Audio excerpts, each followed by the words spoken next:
the righteousness of Jesus Christ, but I was a little bit confused on why that righteousness wasn't invading the church, and why, mostly what I was confused about is why I wasn't seeing this revival, this outpouring where people would start to have their GPSs relocated to come to churches and to come to these retreats and really experience the glory.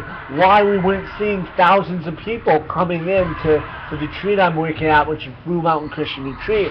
I really desire, and so does everybody here, to see an outpouring of God's Spirit, similar but greater than Toronto Blessing. And this is what I feel I have received from the Lord, and I believe it implies to a lot of people out there.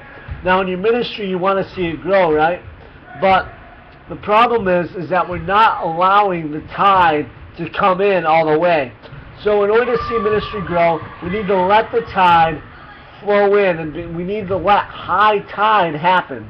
And this is what happens with high tide. Sometimes we get a log that would wash up on the shore, maybe a jellyfish that would come up. You would get some rocks possibly. Maybe you would get some glass from beer bottles or things like that.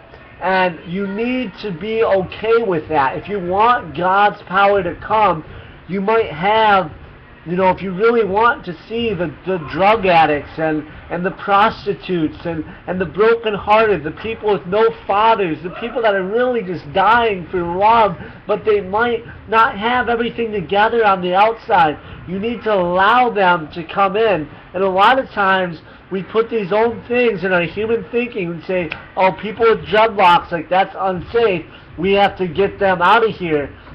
People that have, I don't know, like maybe you have a thing against people with shaved heads and you just think they look sketchy. So you're like, all right, they have to be out of here. Or this guy, he just got out of jail. Like, what is he doing in our churches? And the problem is we try to be the protector, but the protector is Jesus Christ. So what I want to leave you with today is that you need to allow the floods to come. And although you might get some scary things in your church, you might even get some manifestations that aren't of God, you need to allow God to be your protector and not you trying to take God's place as protector. You must allow God to flow and bring the tide, and He will take care of the rest. So that's all for today, and I hope that you felt something in your heart with this, as I know I have.